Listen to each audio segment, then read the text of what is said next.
زین العابدین رضی اللہ تعالیٰ عنہ گھرانے نبوت کے چشم و چراغ ہیں، اور ان کے واقعات میں آتا کہ جب احرام کو گویا لپیٹتے اور احرام کی چادر اوڑھتے تو بدن کانپنے لگتا، چہرہ زرد ہو جاتا اور لبیک زبان سے نہیں نکلتی، چیخیں نکل جاتی، آنسوؤں کی لڑیاں جاری ہو جاتی۔ لوگوں نے پوچھا حضرت کیا ہو رہا ہے؟ فرمایا تمہیں پتہ نہیں، اس پاک پروردگار عالم اور شہنشاہ کل کی بارگاہ میں داخل ہونے کا وقت ہے، میں گھبرا رہا ہوں، پتہ نہیں میں لبیک کہوں گا اور وہ لا لبیک کہہ دیں تو میرا کیا بنے گا۔ تو جن کی زندگی کے اندر اللہ کی عظمت و کبریائی طاری تھی، تو وہ احرام کے باندھنے سے ہی اپنی کپکپاہٹ اور نیت کے کرنے سے ہی اپنے دل کی دھڑدھڑاہٹ ان کے اوپر شروع ہو جاتی تھی۔ اور یہاں یہ ہے کہ بھائی اللہ حفاظت کرے کہ حج تو ایک تفریح کا سبب بن گیا، وہ حج کو جا رہے ہیں، حج کو جا رہے ہیں، کہیں پھول پہن کے خوش ہو گئے، کہیں ہدیے لے کے خوش ہو گئے، کہیں دعوت کھا کے خوش ہو گئے۔ بھائی ٹھیک ہے، اللہ نے اپنے بندوں میں محبت دے دی، اللہ ان اپنے مخلص بندوں کی محبت کے صدقے میری مغفرت فرما دے، اور ان محبت کرنے والے بندوں کی محبت کے طفیل میرے اس عمل کو آسان و قبول فرما لے۔ یہ جذبہ حجاج کا بنے، یہ نہیں کہ یہ چیزیں ہمارے لیے کوئی اعزاز ہے، کوئی کریڈٹ ہے اور کوئی آدمی کی زندگی کے اندر عنوان ہے، بلکہ آدمی یہ دیکھے کہ نہیں بھائی اصل تو یہ کہ اللہ کی بارگاہ میں جا رہا ہوں، اللہ پاک میری لبیک کو قبول کر لیں اور مجھے محروم کر دیں۔ تو یہ دیوانگی آدمی کے اوپر طاری ہو اور ان فکروں کے ساتھ آدمی اپنی زندگی کا اہتمام کرے۔ اور پھر جیسے جیسے راستہ بڑھ رہا ہے تو احرام کے اندر سب سے بڑا ذکر آدمی کا تلبیہ ہے کہ یہ لبیک پڑھتا رہے تو داہنی اور بائیں جانب اس کے مونڈے سے لے کے زمین کے کنارے تک ساری مخلوق اس کے ساتھ لبیک پڑھتی ہے اور اس کے اللہ کے ساتھ تعلق ہونے کی گواہی دیتی ہے، جس پہ رحمت الہی متوجہ ہوتی ہے اور اسباب مغفرت بنتے ہیں۔ تو اسی اپنے اوقات کو کثرت سے اللہ کی یاد میں رکھنا اور اس میں بھی تلبیہ کو کثرت کے ساتھ پڑھتے رہنا، اور آدمی یہ سوچتے رہے کہ اللہ آپ بلا رہے ہیں، آپ اپنے کرم سے ستاری فرما دیجئے، آپ بلا رہے ہیں، آپ اپنے کرم سے میرے گناہوں کو دھو دیجئے، آپ نے یاد فرمایا، آپ ہی اپنے کرم سے میری لبیک کو قبول فرما لیجئے۔ اور ظاہر ہے جب جدے کے اوپر اترتا ہے تو ایک ایمان والے کو مسرت ہوتی ہے، ایک حاجی کے اندر خوشی کی لہر دوڑتی ہے، اے اللہ میں اس سرزمین پہ آ گیا جو نبی رحمت صلی اللہ علیہ وسلم کے زمانے کی سرزمین ہے، جہاں صحابہ چلے پھرے ہیں اور ایمان والوں کی یہاں پہ دوڑ دھوپ ہوئی ہے۔ اب اس کے بعد جہاں محبت ہوتی ہے وہاں اجرت بھی ہوتی ہے، اے اللہ جلدی سے میں آپ کے گھر پر پہنچ جاؤں اور آپ کے دربار میں آ جاؤں، تو اس کے اوپر شکرانہ بھی ادا کریں، ان جذبات میں ترقی کے اور برکت کے لیے اللہ سے مانگیں، اور اس میں گھبرائے نہیں کہ ارے بھائی یہ کیا کہ 1 گھنٹہ ہو گیا 2 گھنٹہ ہو گیا۔ انتظام ہوتے ہیں، آنے والوں کا ازدحام ہوتا ہے، کبھی باری جلدی آ جاتی ہے، کبھی 2-4 گھنٹے ایئرپورٹ کے گویا پلیٹ فارم پر پڑے رہنا پڑتا ہے، کبھی آدھا دن نکل جاتا ہے، لیکن جب ہم اللہ کے گھر کے لیے نکل گئے تو ہمارا ہر قدم اللہ کی راہ میں شمار ہے۔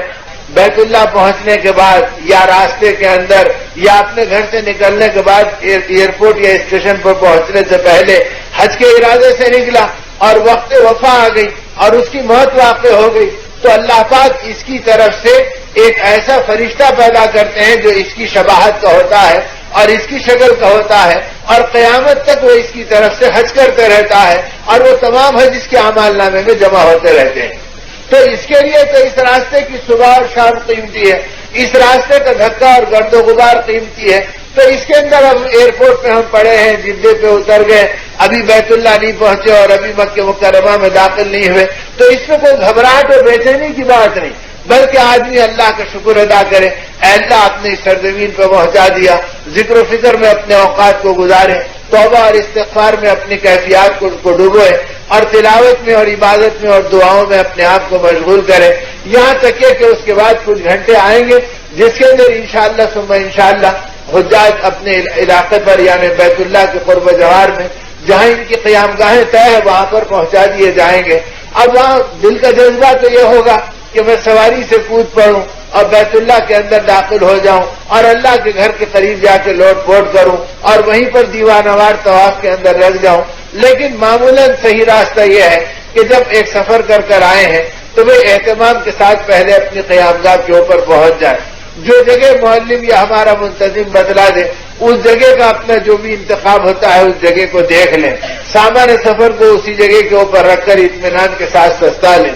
اور پھر وہ احرام جس کے اندر پلین میں وقت گزرا اور جدے کے ایئرپورٹ پہ وقت گزرا اب اس کے اندر کئی بار آدمی کو طہارت کو جانا ہوا ہوگا، اور یا پھر پلین کے اندر اس کو اس مختصر سے طہارت خانے میں اور ٹوائلٹ میں لیٹرین میں جانا پڑا ہوگا جو 2 فٹ چوڑا اور 2.5 فٹ لمبا کے کم و بیش کا ہوتا ہے۔ اب اس میں کبھی احرام ادھر ادھر لگا، کبھی پہلے کے حجاج نے پانی بہا دیا، وہ چھینٹے پڑ گئے۔ اب یہ سارے تکلفات یا تقدرات جو طبیعت میں آ گئے، اپنی قیامگاہ پہ اطمینان سے پہنچ کر احرام کا دوسرا جوڑا نکال لیں، اور اگر بغیر صابن کے اپنے آپ کو گویا تھوڑا سا غسل کرا لیں بجائے وضو کرنے کے، اور وضو کرنے کے ساتھ ساتھ گویا غسل بھی کر لیں، اور ورنہ کم از کم بدن پر سے پانی ڈال لیں، اور اس کے بعد ساتھ کے دوسرے نئے احرام کو باندھ لیں، اور پھر طبیعت کی سستاہٹ پوری کر کسی واقفدار آدمی کو اپنے ساتھ لے کر کہ بھئی تم اس سے پہلے چلے تھے یا آپ آ کر ہم سے پہلے عمرے سے فارغ ہوئے ہیں، چلو بیت اللہ تک ہم کو بھی پہنچا دو، اور جب بیت اللہ میں داخل ہو تو اس کے آداب کی رعایت کرتے ہوئے اور دعاؤں کو پڑھتے ہوئے اور عظمت الہی میں اپنی نگاہوں کو جھکاتے ہوئے اور زندگی بھر کی حسرتوں کو اپنے سینے میں جمع کرتے ہوئے، اے اللہ میں آپ کے دربار میں آیا اور فقیر بن کر آیا، سائل بن کر آیا، خطاؤں پر معافی کی بھیک مانگنے کے لیے آیا، رات اور دن کے چھوٹے بڑے گناہوں کو دھونے کے لیے آیا، اے اللہ دھو دیجئے اور دھلوا دیجئے اور اپنے کرم سے میرے اعمال نامے کو صاف کر دیجئے۔ لوگوں نے محبت سے مجھے دعاؤں کے لیے کہا، مولا میری یہ حاجتیں ہیں، میری اولاد کی دینی تربیت ہے، میری عورتوں کا متقی بننا ہے، میرے گھرانے میں ایمان کا ذکر اور آخرت کی فکر کا آنا ہے، اور میرے اپنے اہل تعلق کے اندر سچی زندگی کا وجود میں آنا ہے۔ اب جتنی دینی اور دنیاوی دعائیں ہیں، نمک کے کنکر سے لے کے جنت الفردوس تک اپنے دل میں سمیٹ لیجئے، اور اللہ اگر توفیق دے تو ان چیزوں کو مانگ لیجئے۔ اے اللہ اس زمین کے اوپر تیرے جتنے محبوب بندے آئے اور محبوب بندوں کے سردار حضرت محمد صلی اللہ علیہ وسلم تشریف لائے، اور انہوں نے جو کچھ خیر مانگا اور قیامت تک یہاں پر مانگے جائیں گے، میں ان سارے خیر کا آپ سے سائل ہوں، اور جتنے شرور سے انہوں نے پناہ مانگی، اے اللہ میں ان تمام شرور سے پناہ مانگتا ہوں اور آپ کی عافیت میں آنا چاہتا ہوں۔ ان ساری چیزوں کو جمع کر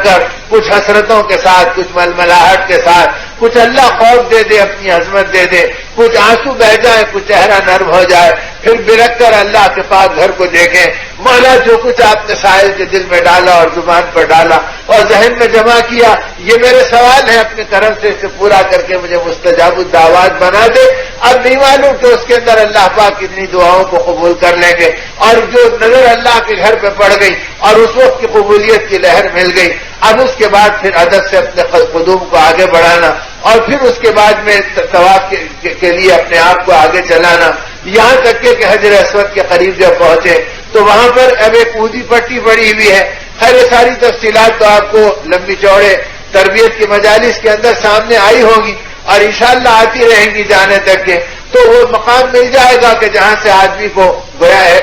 اب طواف کرنا ہے، تو وہاں حجر اسود سے پہلے آدمی اس پٹی کے کنارے پر کھڑے رہ کر نیت کر لے، اور پھر ایک قدم آگے بڑھ کر اس کودی پٹی کے اوپر اپنے پیر جما لے، تو نتیجے کے اندر سینہ بیت اللہ میں حجر اسود کے بالمقابل ہو جائے گا، اور اپنے ہاتھوں کو کانوں تک اٹھا کر بسم اللہ اللہ اکبر لا الہ الا اللہ وللہ الحمد پڑھ لے، اور پڑھ کر وہاں سے وہ اپنے طواف کو شروع کرے۔ اب ظاہر ہے کہ احرام میں بھی ہوں گے اور حج کا موسم ہے تو اجتہاد بھی اتنا ہوگا کہ حجر اسود کو چھونا آسان نہیں اور بوسہ دینا آسان نہیں، اور بوسہ دینا احرام کی حالت میں صحیح بھی نہیں، اس لیے کہ ہر لمحہ اس کے اوپر عطر کی شیشیاں اڈیلی جاتی ہیں، اگر کوئی آدمی احرام کی حالت میں قریب چلے جائے تو اس کے ہاتھ عطر سے بھر جائیں گے، وہ بوسہ دینے جائے تو اس کا چہرہ عطر سے بھر جائے گا، تو احرام کی حالت میں تو خود بھی اس سے بچنا ہے۔ بعد کے طواف میں جو خوش نصیب ہوگا اللہ اسے بوسے کی سعادت دے دیں گے،